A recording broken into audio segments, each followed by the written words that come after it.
Hey guys, welcome back to the Pauper Metagame.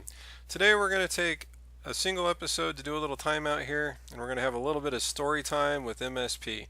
I thought it might be worthwhile now that there's several videos on the channel to take some time to give a little background on myself.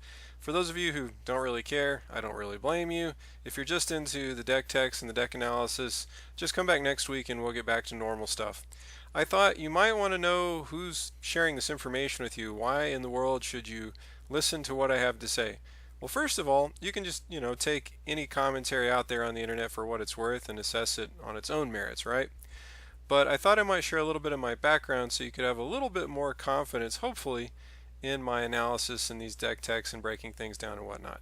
So anyway, let's get right to it. So online, you'll find me occasionally jamming the Pauper Leagues, playing on my Magic Online account under the account MakingSmartPlays. I also go by Bird, MSP, the abbreviation of Making Smart Plays, and I'm also on CardSphere as Tom50. So I have a lot of different aliases and whatnot. I started playing Pauper online back around 2009. I've played off and on ever since. I've always kind of roughly kept up with it. I've used my Pauper winnings to basically pick up other commons, and after I got play sets of all the commons, I just picked up other random stuff or used my tickets to speculate and then redeem sets and then pick up physical magic cards and that kind of stuff. So, and do drafting here and there. I don't draft a lot because I view drafting as basically a black hole, but anyway, yeah, I've basically built my entire Magic Online collection with all the, staples of Pauper. I have basically four of every common on Magic Online, along with a lot of other random stuff I pick up, and I do some speculating here and there. And I basically just play Magic for free these days. I haven't really needed to deposit or spend any money. It's been a long, long time. Other than spending money to redeem sets, that's about it. So back around 2009, 2010, somewhere in there, is when I started, and I don't really do a lot of challenges these days. I've done a few here and there, nothing particularly impressive. Usually, 3 and 3, 4 and 3 finishes, somewhere around 30th place usually. When I have time, I haven't been able to really focus on properly tuning things, whatnot. But anyway, back in the day, I managed to finish first in the Pauper challenges on 3 separate occasions.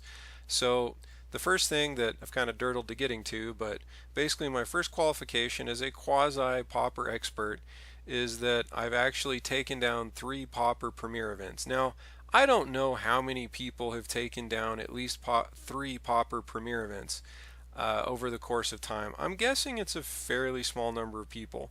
Um, in the modern era, like basically since the weekend challenges have come back for Pauper, I think I've only top eighted once. But back in the day, I don't know, somewhere between 8 to 10, because beyond my first place finishes, I had numerous top eights back in the day when I was really jamming it every single weekend, relentlessly in the pursuit of taking down those challenges. But these days I spend more time playing the leagues when I can, and I don't always have as much time to play as I would like. But I've basically been following Pauper, and I've had my own success, at the highest levels of Pauper play as it currently exists.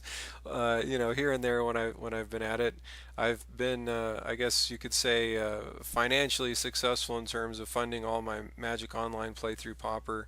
I've taken down some big tournaments online with the challenges, and generally I feel like I do reasonably well. I am not the best tactician. So, I mean, that should give you some hope, right? Like, if I've done well with Pauper and I'm not even one of the best players out there, then, if you can play even better than me, you should be able to do even better. So, why do I go by the online account name Making Smart Plays if I don't always make smart plays? Well, first and foremost, it's sort of a little insider thing. I feel that the smartest play you make comes before you ever turn a land sideways or deploy a creature or a spell. It's the deck you bring to the tournament. I think it's the most imperative, smartest play you're going to make all day. I don't care how good of a tactician you are, if you bring something that's poorly positioned in the metagame, you're going to get wrecked. And even if you're a mediocre player, if you've got the right silver bullet, you can do pretty well from time to time. I'm certainly proof of that. So yeah, I feel like basically my account name is just homage to picking the right deck and making the smartest play of bringing the right deck to the event. Otherwise, it doesn't actually have much to do with tactical play. I'm mediocre at best in that arena. But again, you don't have to be great to do well online.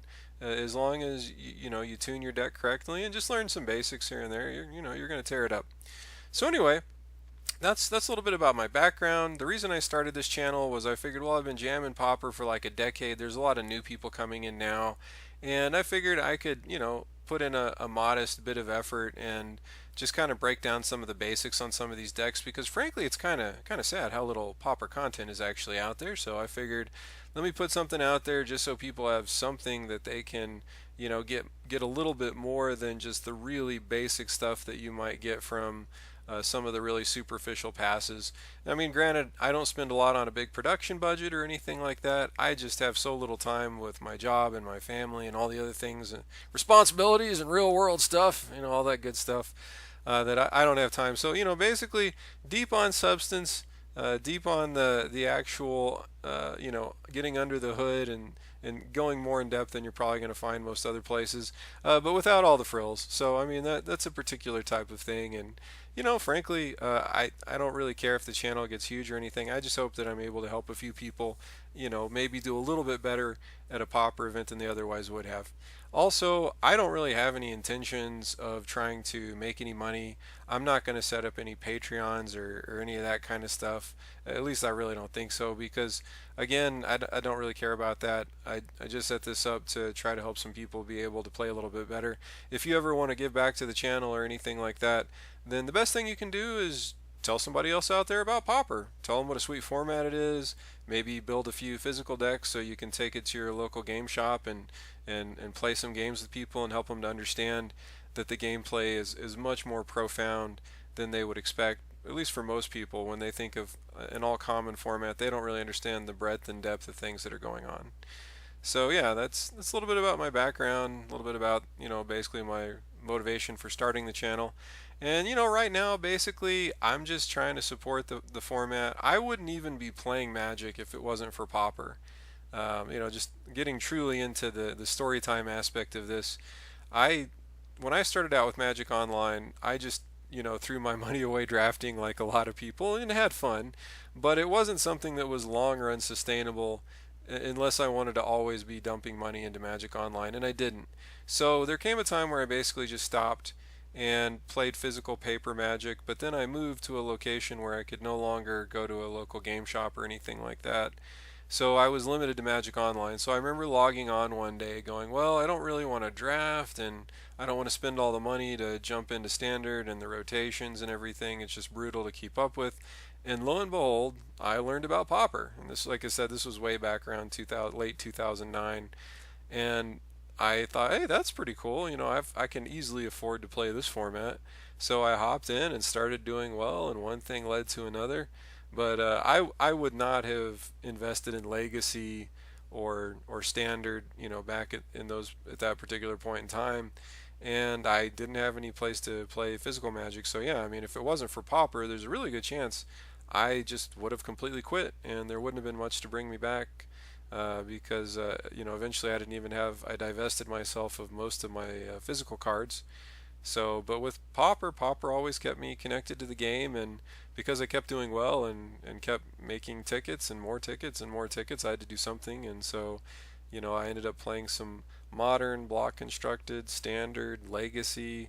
I've even played the whole um, the legacy Delver deck, that Grixis Delver that everybody jams now. I remember putting that together and playing that. Oh, I don't know, a few years back, before it, totally took everything over, but was still pretty much a staple. But over the course of time, with as little time as I have to play Magic, I just realized I want to always be jamming Pauper. I'm not interested in the other formats. So I've divested myself of a lot of the cards in the other formats. I keep some tickets floating around just to kind of speculate on cards and pull down some extra tickets that way too. But yeah, I just think Pauper's great. It's just been perfect for me, and I think there's a lot of people out there that could really enjoy the format. and I'm just hoping to share that with people. I think especially with the cyclical nature, like whenever I hop out, if I'm just holding a bunch of commons, I don't have this like dreaded sense, oh man, what if the cards I'm holding, get reprinted? Like that feeling like you kind of want to manage your collection, even when you're not playing, but you don't really feel like it. You're kind of nervous about reprints and all this, and at the same time, you think, well, maybe I should sell my collection, but then, you hear all the horror stories of people being like, oh man, I wish I hadn't sold my collection.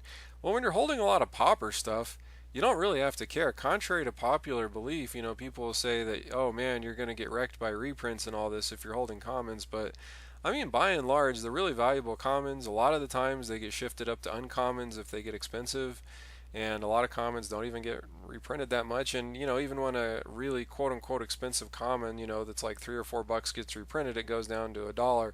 I mean, I don't really have to sweat bullets about losing a couple dollars. It's not like I'm holding a play set of Karns and they get reprinted and I could lose $100 overnight. So yeah, basically, I mean, Pauper's just a sweet, low stress. You don't have to worry about managing it. Just build your decks, throw it in a, whether you're holding cards online or physical cards, either way, you can just enjoy it and go with it. But yeah. So anyway, so now basically, yeah, I'm just trying to basically enjoy the format here and there when I have time. I've been able to play a little bit more recently, and just continue to tinker around. Every time a new set comes out, I pick up a four of every common from that set to update my collection. I pick them up from GoatBot's bulk. So basically, I mean, I spend a ticket to get all the new commons every time a set comes out. So it only costs me like 4 tickets a year to maintain having all the commons. So yeah, if you've ever wanted to kind of start doing something like that, I would suggest picking up all the newest stuff because it's cheap. Just pick up all the cheapest commons, and then you can wait for some of the more expensive ones when they get reprinted and whatnot, and pick up as much stuff as you possibly can from bulk vendors before you start spending big money on stuff. And yeah, so that's it's basically a bit of a rundown.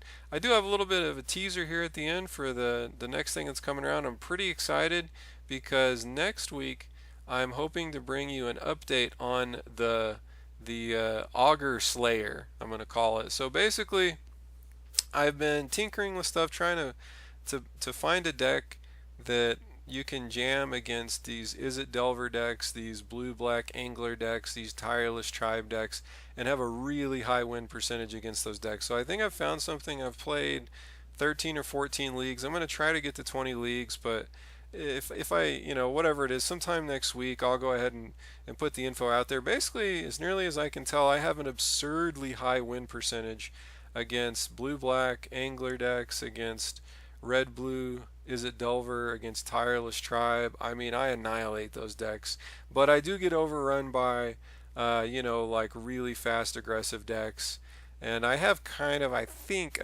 like a 50-50 matchup against the blue Delver, the mono blue Delver decks. So yeah, it's kind of funky. Like it's basically a mid-range deck, and I'll give you a little more info. I'm keeping and tracking all the data so I can actually show you, basically how much I'm winning and losing against certain specific decks and all that good stuff. But I'm pretty stoked because a lot of people have been talking about how basically these Augur and Delver decks and these Gush decks are just too strong, and so it's been fun finding the exact specific silver bullet for those decks. And I wouldn't say it's one of the best decks I've ever put together, but it just punishes the decks that a lot of people hate right now. So yeah, I'm pretty excited. I'll be bringing that to you next week. In the meantime, I hope your leagues go well. May you stack up many tickets, win many games, and enjoy our favorite format. Peace.